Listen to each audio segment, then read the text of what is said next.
नमस्कार। हिंदी की पाठशाला में आप सभी का हार्दिक स्वागत है। मैं राधा चतुर्वेदी आज इस वीडियो में कक्षा 11 हिंदी पाठ्य पुस्तक के काव्य खंड का शीर्षक गीतावली लेकर आई हूँ, जिसमें तुलसीदास जी ने राम की कथा को आधार बनाकर काव्य रचना की है।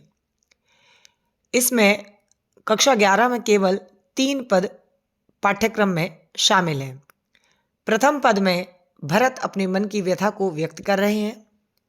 दूसरे पद में लक्ष्मण के मूर्छित हो जाने पर राम की दशा का वर्णन किया गया है और तीसरे पद में लक्ष्मण संजीवनी बूटी मिलने के कारण स्वस्थ हो जाते हैं और बताते हैं कि घाव जरूर मेरे हृदय में था, पर उसकी पीड़ा श्री रामचंद्र जी को हो रही थी। राम लक्ष्मण के इसी स्नेह भाव की अभिव्यक्ति इन पदों में की गई है। तो शुरू करते हैं। पहला पद। जो पे हो मात मते मत है हो, जो पे हो मातु मते मह हुए हो, तो जननी जग में या मुख की कहाँ काले माधवे हो। क्यों हो आज होत सुचि शपथनी, कौन माने है सांची। महिमा मृगी कौन सुकृति की, खल बच विसे खन बाँची। गह न जाते रसना काहू की, कहो जाति जोई सूझे। दीन बंधु कारुण्य सिंधु बिनु, कौन ही की बूझे। तुलसी राम वियोग विषम विष, विकल नारे नर भारी। भरत स्नेह सुधा सींचे सब, भय ते ही समय सुखारी। जो पे हो मात मते मह हुए हो, तो जननी जग में आमुख की कहाँ काले माधवे हो। इस पद्यांश में भरत अपने मन की बात कह रहे हैं कौशल्या माता से, और वो कहते हैं कि जो पे हो मात, हे माता, यदि राम को वनवास देने में माता के मत में यदि मेरी भी सहमति हो, तो मैं ये सोचता हूँ कि तो जननी संबोधनवाची चिन्ह है, यानी कि अपनी माता को संबोधित करते हुए कह रहे हैं। कौन सी माता को? कौशल्या माता को। कि हे माता, तो मैं जग में यानी संसार में या मुख की, इस मुख की कहाँ पर जाकर के कालिमा धोए हों। कालिमा धोए हों का मतलब क्या है कि कहाँ पर मुख पर लगे कलंक को जाकर धोऊंगा, इस कालिक को कहाँ जाकर धोऊंगा। यदि मेरा थोड़ा सा भी मत राम भैया को वनवास भेजने में हो, या माता कैकेयी के साथ मेरा भी सहयोग हो, तो मैं इस मुख की कालिमा कहाँ जाकर धोऊंगा। ये बात कर रहे हैं भरत माता कौशल्या से। आगे कहा, क्यों हो आज होत सुचि सपथिन। क्यों हो आज, मैं आज मेरी बातों को कौन सच्ची मानेगा। सुचि सपथन, सपथिन माने कसम और सुचि माने पवित्र। यदि आज मैं कसम भी खाकर इस बात को कहूं, राम भैया की कसम खाकर भी इस बात को कहूं, कौन माने है सांची, तो इस संसार में मेरी बात को कौन सत्य मानेगा। अर्थात भरत के कहने का तात्पर्य यह है कि यदि मैं पवित्र सौगंध को भी खा लूं, तो भी मैं दोष मुक्त नहीं हो सकता। लोग मेरी बात को सत्य नहीं मानेंगे। और आगे कहा उन्होंने, महिमा मृगी, महिमा मृगी का मतलब क्या है? महिमा रूपी हिरनी, है ना, जिसकी महिमा रूपी हिरनी हो, यानी कि महिमा बड़ी हो, प्रसिद्धि बड़ी हो। कौन सुकृति की? सुकृति का मतलब होता है पुण्यात्मा। यानी इस संसार में ऐसा कौन पुण्यात्मा है कि जिसकी महिमा रूपी हिरनी, खल माने दुष्ट, बच माने बचनों से, विशिखन माने बाणों से, बाँची माने बची हुई है। अर्थात कहने का तात्पर्य यह है कि इस संसार में ऐसा कौन सा पुण्यात्मा व्यक्ति है कि जिसने अच्छे कार्य किए हों और जिनकी महिमा रूपी हिरनी दुष्ट के बचन रूपी बाणों से बची हो। अर्थात कहने का तात्पर्य यह है कि जो दुष्ट लोग होते हैं वो हिरनी का शिकार करते हैं, और यहाँ पर जो पुण्यात्मा लोग हैं उनका दुष्ट लोग तिरस्कार करते हैं या अपने वचन रूपी बाणों से उनकी निरंतर बुराई करते हैं, कोई ना कोई निंदा करते हैं, कोई ना कोई कमी उनमें बता देते हैं। अर्थात दुष्ट आत्माओं ने क्या किया है कि सभी लोगों का अपमान और अपयश ही किया है। तो कहने का तात्पर्य यह है कि यदि मैं ये कहूँगा कि राम को वनवास भेजने में मेरा कोई सहयोग नहीं है और कैकेयी माता के साथ भी मेरी सहमति नहीं है, तो इस बात को कौन सच मानेगा? क्योंकि इस संसार में जो लोगों को जो भी कहना होगा वो तो वह कह ही रहेंगे। और आगे कहा, गह न जात रसना काहू की। गह माने होता है पकड़ना, जात माने नहीं जाती, रसना मतलब जीव, काहू की मतलब किसी की भी जिव्या को पकड़ा नहीं जा सकता, अर्थात नियंत्रित नहीं किया जा सकता। जिसका जो मन में भाव होता है वो उस भाव को अपने शब्दों के द्वारा बयां कर देता है। कहो जाहे जोई सूझे। कहो जाए जोई सूझे का मतलब क्या है कि हर व्यक्ति वही कहता है जो उसकी समझ में आता है। सूझे मतलब समझ में आता है, जिसको जो समझ में आता है वह उसी के अनुसार अपने बात को कहता है, वह वैसा ही बोल देता है। आगे उन्होंने कहा कि दीन बंधु कारुण्य सिंधुविन। दीन बंधु कारुण्य सिंधुविन। दीन बंधु किसको कहा गया? राम को। और कारुण्य सिंधु मतलब करुणा के सागर, यानी करुणा के सागर, दया के सागर, दीन बंधु, दीनों के भाई, दुखियों के भाई, राम के बिना, राम बिन मतलब राम के बिना, कौन हिये की बूझे। ऐसा और कौन है कि जो मेरे हिये मतलब हृदय की बात को बूझे मतलब समझ पाएगा। अर्थात मुझे या तो मेरा भाई राम जानता है, इसके अलावा मुझे और कोई जानता नहीं है। आगे कहते हैं कि तुलसी राम वियोग विकल। तुलसी राम वियोग विषम विष विकल नार नर भारी का तुलसीदास जी कहते हैं कि रामचंद्र जी के वियोग रूपी, रामचंद्र जी का वियोग हो गया था। रामचंद्र जी चूंकि जंगल में चले गए थे, वन में चले गए थे, तो तुलसीदास जी का कहना है कि राम के वियोग रूपी, है ना, वियोग रूपी विषम विष। विषम विष का मतलब कठिन विष, अर्थात भयंकर विष से जब नारी नर, यानी नारी और नर अर्थात पुरुष और स्त्री, विकल मतलब व्याकुल हो रहे थे, और कैसे? थोड़े बहुत नहीं, भारी। कहने का तात्पर्य यह है कि तुलसीदास जी कहते हैं कि राम के वियोग रूपी कठिन विष से जब सब नर नारी व्याकुल हो रहे थे, तब क्या हुआ? उनको ये दुख था कि राम वनवास चले गए हैं। तब भरत स्नेह सुधा सींचे सब। तब भरत के स्नेह सुधा सींचे। स्नेह मतलब स्नेह, स्नेह मतलब प्रेम, सुधा, सुधा का मतलब अमृत, और सींचे का मतलब सींचा जाना। यानी भरत द्वारा प्रेम रूपी अमृत से सींचे जाने पर सब भय, सभी लोग हो गए क्या? ते ही समय, उसी समय सुखारी मतलब सुखी हो गए। अर्थात सभी लोगों को उस समय शांति मिली जब उन्होंने भरत के वचनों को सुना जो वो माता कौशल्या से कह रहे थे। और क्या कह रहे थे कि माता कौशल्या से? वो ये कह रहे थे कि राम के वनवास जाने के पीछे, इस बुरे चक्र के पीछे, कुचक्र के पीछे मेरी थोड़ी सी भी भूमिका नहीं है।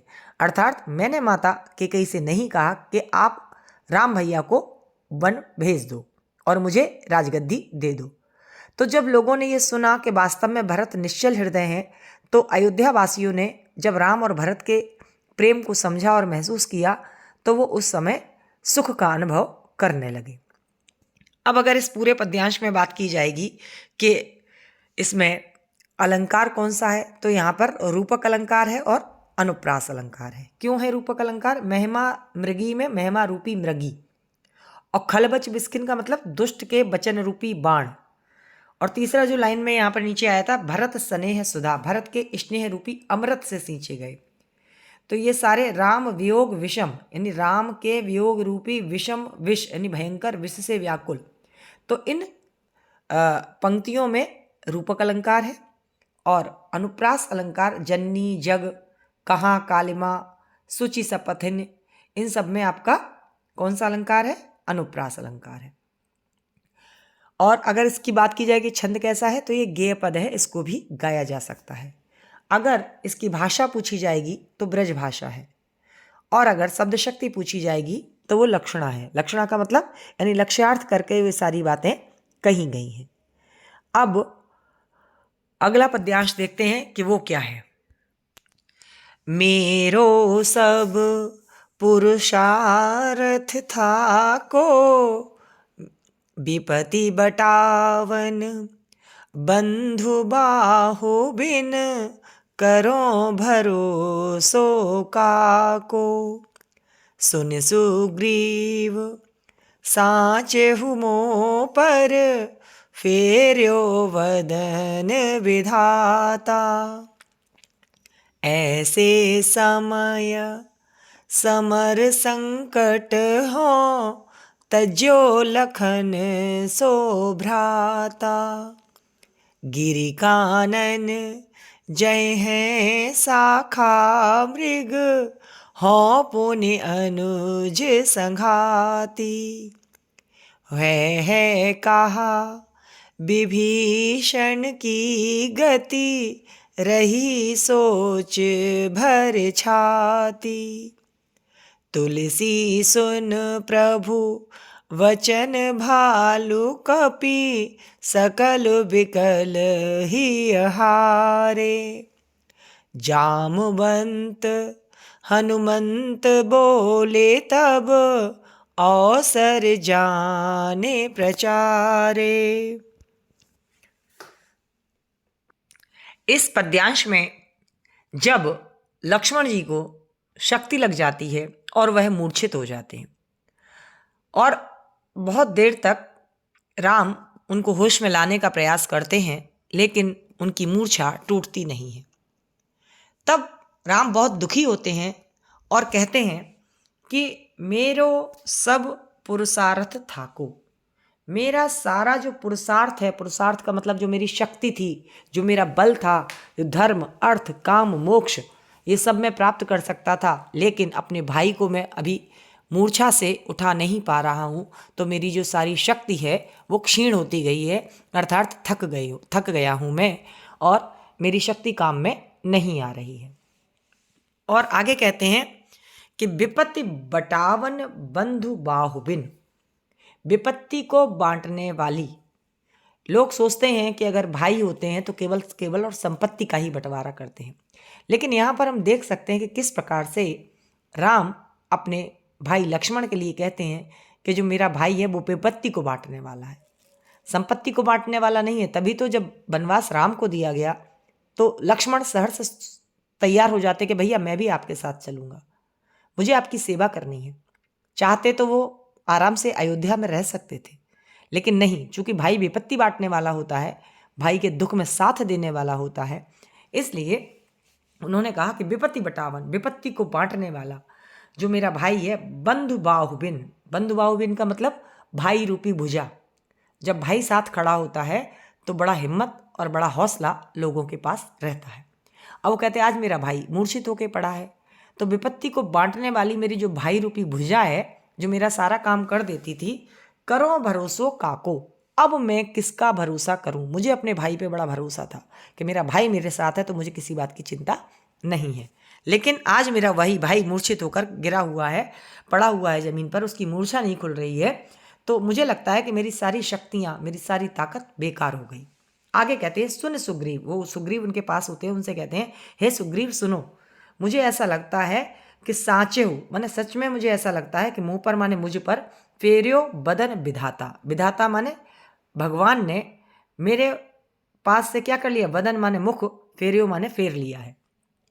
यानी कि भगवान जो मुझ पर कृपा करते थे, अब इस समय भगवान ने मुझसे मुख मोड़ लिया है और इसीलिए कृपा नहीं हो रही है और मेरा भाई मूर्छित होकर गिरा हुआ है और उसको होश नहीं आ पा रहा है, तो मुझे ऐसा लगता है कि कहीं ना कहीं परमात्मा भी मुझसे रूठ गया है और उसने मुझसे बदन फेर लिया है, मुख मोड़ लिया है।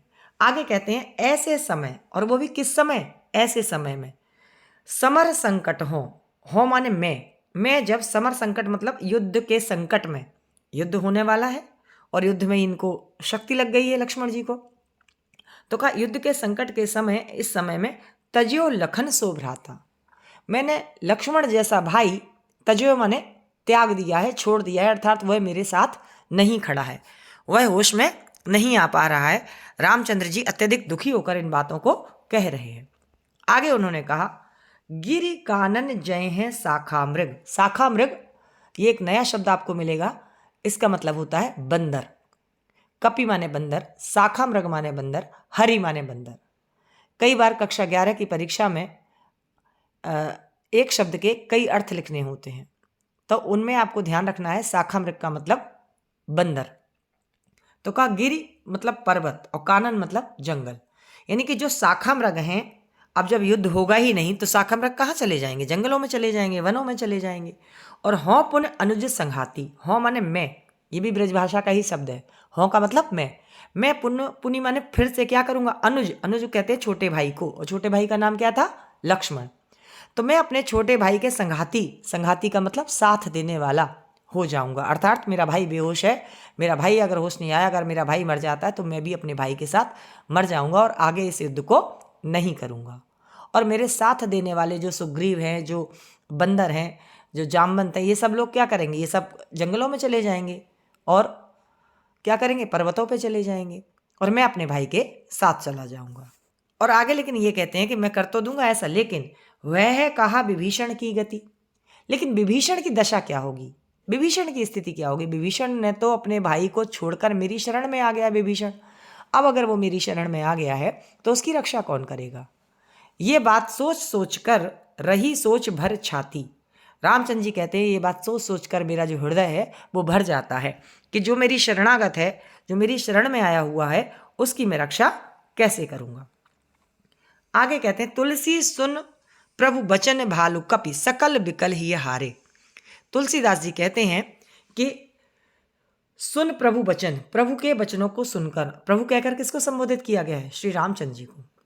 रामचंद्र जी के ऐसे दुखी होने वाले वचनों को सुनकर जो भालू थे, जो कपि यानी बंदर थे, सकल माने संपूर्ण लोग, विकल माने व्याकुल होकर, हिया हारे, हिया का मतलब हृदय को, हारे माने हार गए। अर्थात जब किसी का सेना नायक, किसी का राजा दुखी हो जाता है, हताश हो जाता है, निराश हो जाता है, तो उसकी सेना से भी जोश गायब हो जाता है और आधा युद्ध वो जोश में रहकर ही जीत पाते हैं और आधा ऐसे हार भी जाते हैं।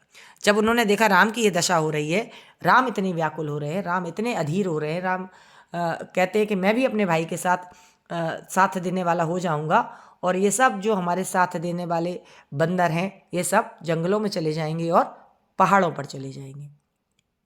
तो सभी जो लोग थे उनकी सेना के, वो सभी लोग भी अपने हृदय को हार गए, अर्थात वो लोग भी राम के दुख में दुखी होने लगे। आगे कहा जामवंत, तब जामवंत जो था उसने हनुमंत बोल, तब उसने हनुमंत जी से ये वचन कहे, कब अवसर जान विचारे, अवसर का मतलब अवसर, अवसर देख करके उसने प्रचारे माने कहा, सचेत किया, ये बताया कि सुनो अब जब लक्ष्मण को ये शक्ति लग गई है तो सुषेण वैद्य जो हैं उनको जाओ, उनको लेकर आओ और सुषेण वैद्य ही इस शक्ति को किस प्रकार से जो इसकी दुष्प्रभाव है उसको दूर किया जा सकता है, ये सुषेण वैद्य ही बता सकते हैं। ये बात जामवंत जी ने हनुमान जी से यानी हनुमान जी से कही, कब अवसर जानकर, समय पाकर, मौका देखकर कि सभी लोग दुखी हैं, सभी हताश हैं, अगर सभी ऐसे ही रोने ही लगेंगे तो आगे हम युद्ध कैसे जीतेंगे। तो उनको ये समझ में आया कि आप सुषेण वैद्य को लेकर आइए और सुषेण वैद्य इस शक्ति से मिलने वाली जो बेहोशी है उसको दूर करने का उपाय जानते हैं। तो ये हमारा पद्यांश था जिसमें लक्ष्मण के मूर्छित हो जाने पर राम की दशा का वर्णन किया गया था। यहाँ पे अगर बात करूँ छंद की तो गेय पद, अगर बात करूँ अलंकारों की तो अनुप्रास अलंकार है यत्र तत्र, और अगर बात करूँ कि और कौन सा अलंकार है तो यहाँ बंधुबाव में भाई रूपी भुजा, तो यहाँ पर हमारा रूपक अलंकार भी है और भाषा ब्रजभाषा है। अगला पद्यांश देखते हैं। हृदय घाव मेरे पीर रघुवीरे, हृदय घाव मेरे पीर रघुवीरे, पाए सजीवन जाग कहत यों, प्रेम पुलक बिसराय शरीरे, मोहि कहा बूझत पुनि पुन जैसे, पाठ अर्थ चर्चा की रे, शोभा सुख क्षति लाहो भूप कहूँ, केवल कांति मोल हीरे, तुलसी सुन सौमित्र बचन सब, धर न सकत धीरो धीरे, उपमा राम लखन की प्रीत की, क्यों दीजे खीरे नीरे, हृदय घाव मेरे पीर रघुवीरे। इस पद्यांश में लक्ष्मण जी सुसेन वैद्य के द्वारा बताई गई संजीवनी बूटी को प्राप्त कर जो मूर्छा थी उनकी वो दूर हो जाती है और होश में आ जाते हैं। तो जब वो होश में आ जाते हैं तो सभी जो वानर हैं वो उनसे उनके हालचाल पूछते हैं। ऐसा होता भी है, स्वाभाविक बात है, यदि कोई बीमार हो और अगर वो स्वस्थ हो जाए तो सभी उससे उसका हालचाल पूछते हैं। तो जो वानर वगैरह थे वो सब उनसे पूछ रहे थे कि लक्ष्मण भैया अब आपकी तबीयत कैसी है। तो वो कहते हैं हृदय घाव मेरे हृदय में घाव अवश्य था, लेकिन उसकी जो पीड़ा थी, उसका जो कष्ट था, उसका जो दुख था, वो पीर किसको थी? रघुवीर जी को। अर्थात घाव तो मेरे जरूर लगा था लेकिन उसकी पीड़ा रामचंद्र जी को हो रही थी। ये बात किसने कही? ये बात कही लक्ष्मण जी ने। कब कहा? पाए सजीवन जाग कहतियों, जब उन्होंने संजीवनी बूटी को पाए माने प्राप्त कर लिया और होश में आ गए अर्थात जाग गए, तब कहतियों, तब उन्होंने इस प्रकार से कहा। जब वो बानर वगैरह सब बार बार हालचाल ले रहे थे तब उन्होंने इस बात को कहा कि हृदय में घाव तो मेरे था लेकिन उसकी पीड़ा रामचंद्र जी को थी, बड़े भैया को थी, मुझे उसकी कोई भी पीड़ा नहीं थी। और पुलक पुलक प्रेम से पुलकायमान होकर और बिसराए शरीर है, यानी कि शरीर की सुधबुध भूल कर उन्होंने इस बात को कहा कि मेरे हृदय में पीड़ा अवश्य थी, मेरे हृदय में घाव अवश्य था, लेकिन उसका सारा दर्द राम को महसूस हो रहा था। ये बात पुलकित होकर के लक्ष्मण जी कहते हैं जब वो होश में आ जाते हैं। आगे कहा मोह कहा बूझत पुनि पुनि, पुनि पुनि माने बार बार, मोह माने मुझसे, कहा माने क्या, बूझत माने पूछते हो। जब बानर बार बार पूछ रहे थे तो उनका बार बार मुझसे क्यों पूछते हो? मेरे लिए तो इसका कोई मतलब ही नहीं, क्योंकि मेरे हृदय में तो पीड़ा ही नहीं थी। उन्होंने कहा जैसे पाठ अर्थ चर्चा कीर, कीर माने होता है तोता। अगर तोते को कोई चीज़ रटा दी जाए कि राम राम राम रटो, तो तोता रट तो लेता है, लेकिन तोते को उसका अर्थ नहीं पता होता। तो पाठ अर्थ, अगर हम पाठ का अर्थ उससे पूछें, उससे चर्चा करें कि भैया तोता तुम बताओ इसका अर्थ क्या है, तो वो उसके अर्थ को नहीं जानता। तो लक्ष्मण जी का कहना ऐसे है कि जैसे तोता पाठ के अर्थ को नहीं जानता, उससे अगर हम चर्चा करेंगे तो वो कोई उत्तर नहीं दे पाएगा, ठीक उसी प्रकार मेरे हृदय में घाव था, मुझे कितना दर्द हुआ, मैंने कैसा महसूस किया, ये बात मैं नहीं बता पाऊंगा, क्योंकि इसकी पीड़ा तो रामचंद्र जी को हो रही थी। आगे वो और कहते हैं कि शोभा सुख क्षति लाव भूप कह। भूप माने राजा। राजा जो होता है वह क्या देखता है? किसी चीज़ की सुंदरता कैसी है, उसका सुख क्या है, उसकी क्षति माने हानि क्या है, लाह का मतलब लाभ क्या है। केवल कांति मोल हीरे, यानी कि हीरे के पास रामचंद्र लक्ष्मण जी अपने आप को कहते हैं कि हीरे के पास केवल और केवल उसकी क्या है? कांति, केवल उसकी कांति है। और उसका मोल क्या है, उसकी कीमत क्या है, उसकी शोभा कितनी है, उसका लाभ क्या है, उसकी हानि क्या है, ये सारी चीज़ें केवल राजा को, भूप को पता होती है, राजा को पता होती है। ये बात हीरे को नहीं पता होती। हीरे के पास केवल और केवल उसकी चमक होती है। अर्थात मेरे पास केवल मैं हूँ, मुझे कितना दर्द है, मुझे कितनी पीड़ा थी, मैं राम के लिए कितना उपयोगी था, राम मेरे लिए कितने व्याकुल थे, ये सारी बातें भैया ही बता सकते हैं। मैं इसके विषय में कुछ भी नहीं बता सकता। आगे कहते हैं, तुलसी सुन सौमित्र बचन। तुलसीदास जी कहते हैं, सौमित्र किसको कहते हैं? सौमित्र कहते हैं लक्ष्मण जी को। क्यों? क्योंकि सुमित्रा के पुत्र होने के कारण इनका नाम सौमित्र पड़ा। तो कहा, तुलसीदास जी कहते हैं सौमित्र बचन सुन। सौमित्र जी के वचन को सुनकर, अर्थात लक्ष्मण जी के वचन को सुनकर सब लोग जो थे वो कैसे हो गए?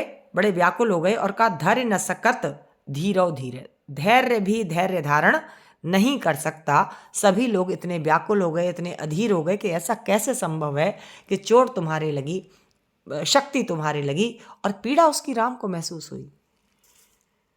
अंतिम लाइन इसकी इस प्रकार से है कि उपमा राम लखन की प्रीति की। राम और लक्ष्मण के प्रेम की उपमा, समानता, क्यों दीजे खीरे नीरे। खीरे मतलब दूध और नीरे का मतलब पानी।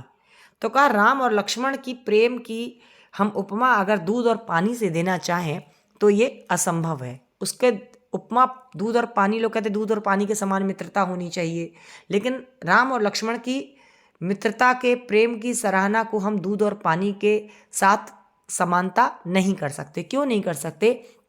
कि दूध और पानी को अलग अलग किया जा सकता है।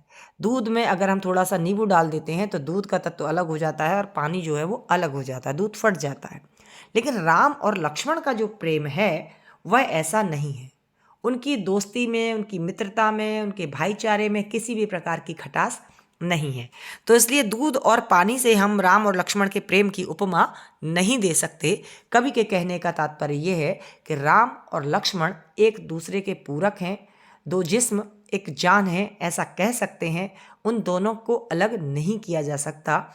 इतनी बात गोस्वामी तुलसीदास जी ने इस पद्यांश में कही। अब यहाँ जो एक खास बात है, कई बार ये पूछा जाता है कि इसमें अलंकार कौन सा है।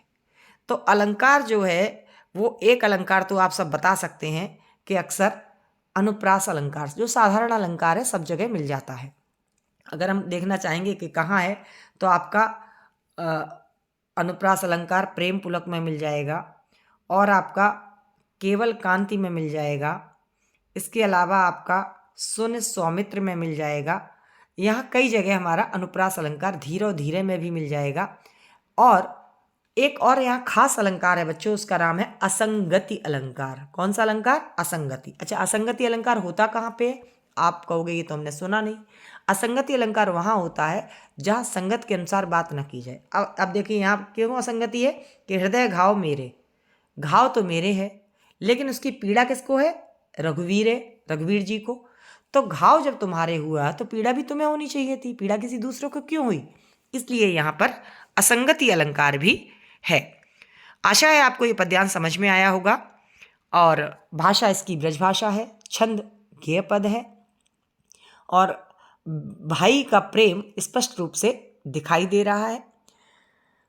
और यदि आपको ये वीडियो अच्छा लगे तो लाइक, शेयर और सब्सक्राइब करें। और यदि आपके कोई सवाल हो, कोई चीज़ मैं इसमें ढंग से न समझा पाई हूँ तो आप उसको कमेंट बॉक्स में अवश्य लिखें। मिलेंगे अगले वीडियो में, तब तक के लिए नमस्कार।